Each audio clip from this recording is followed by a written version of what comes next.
Hello mga katape. Tawag dito. Ang nakakabit na pulley nga pala sa atin ay itong G-Racing.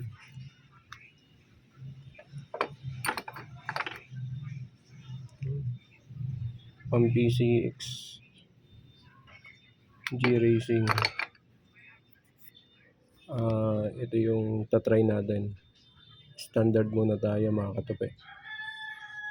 Stock ng pang-click na flyball. Pero PCX yung pulley set. Ang gagawin yan, bali ito yung mga katape, yung bushing ng Sun Racing.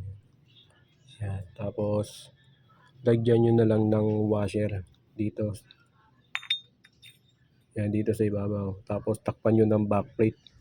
Ay, ito. Sorry. Ito. Lagyan nyo ng washer. Yan, nakaganyan yan, di ba? Ay, nakaganyan yan, di ba?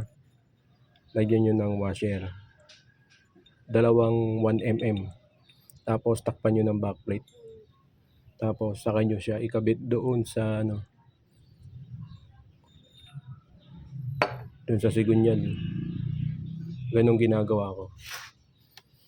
Mas okay yun kaysa doon sa ilalagay mo dito sa may dito.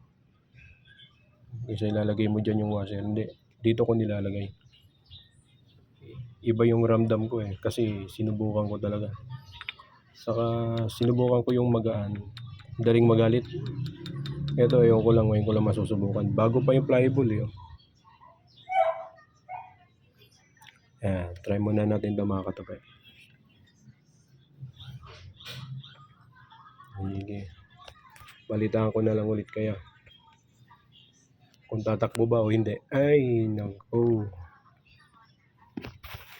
Ride safe.